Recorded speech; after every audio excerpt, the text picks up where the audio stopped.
France Inter. Alors, j'ai reçu 2-3 mails d'auditeurs me demandant pourquoi je n'ai toujours pas parlé de Nicolas Sarkozy dans mes chroniques. D'abord, nous ne sommes que mercredi, laissez-moi arriver.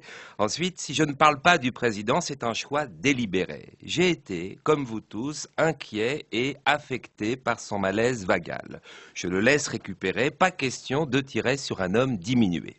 En plus, je lui dois beaucoup. C'est quelqu'un qui, au printemps dernier, m'a propulsé sur le devant de la scène médiatique et depuis, je le considère comme un membre de mon équipe.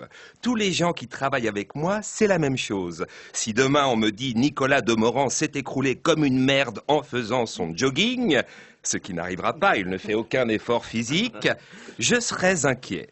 Moi, en dehors de mon boulot, je suis comme vous, j'ai un cœur et jour après jour, j'ai suivi le rétablissement présidentiel.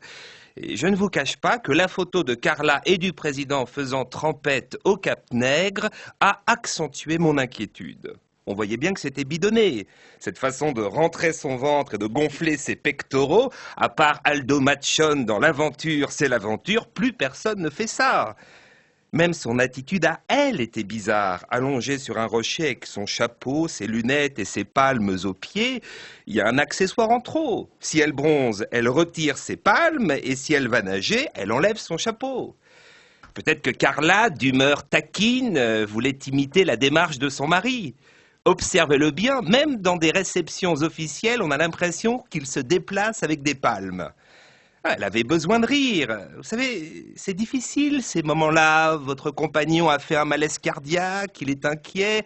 Vous faites n'importe quoi pour le distraire. Oui, d'après Frédéric Lefebvre, c'est un malaise cardiaque. Mais bon, de la part d'un homme qui accuse son BlackBerry d'être responsable de ses fautes d'orthographe, faut tout relativiser. Chez Lefebvre, l'art de la gaffe confine au génie. Il aurait été redoutable sous François Mitterrand. Dès 81, il nous aurait appris que le président souffrait d'un cancer de la prostate, puis tout de suite, il aurait ajouté « Ne vous inquiétez pas, sa fille, Mazarine, s'occupe de lui ». Sur Google, vous tapez Frédéric Lefebvre, bêtisier, vous obtenez un total de 12 400 réponses. Pour quelqu'un que personne ne connaissait il y a encore 2 ans, c'est pas mal. Alors, au-delà de tout... Carla doit culpabiliser. Ce régime draconien qu'elle lui a imposé, 9 kilos en 6 mois, c'est beaucoup trop. Ressembler à Karl Lagerfeld, pourquoi pas, mais il faut arrêter le jogging. Vous n'êtes plus en condition. Non, rien sur le président. Puis vous savez, je suis comme beaucoup de Français. Depuis qu'il a fait son malaise, je m'y suis attaché davantage. Plus 7% d'opinion positive. Michael Jackson, plus 100% d'opinion positive. Le malaise définitif est encore plus bénéfique.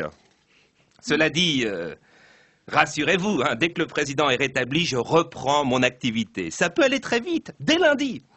Il ne s'agit pas de faire comme Guy Carlier qui, après avoir tiré à boulet rouge sur Nadine Morano, publie cette semaine un livre entier à sa gloire. Je le cite, « Au début, Nadine irrite, on la trouve simpliste et puis sa sincérité fait résonner en nous des émotions qu'on croyait perdues. » Est-ce que Guy n'aurait pas lui aussi fait un malaise vagal dû, je vous le rappelle, à une privation d'oxygène au niveau du cerveau, sa privation à lui ayant duré toute la rédaction du livre. Le plus tragique, c'est qu'après une syncope vagale, le patient ne se souvient plus de rien. Si ça se trouve, dans quelques jours, Guy va découvrir effaré son ouvrage en librairie. On lui souhaite évidemment un prompt rétablissement et surtout aucune rechute.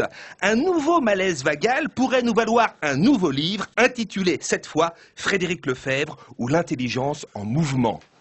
Ne parlons pas de malheur, à la semaine prochaine.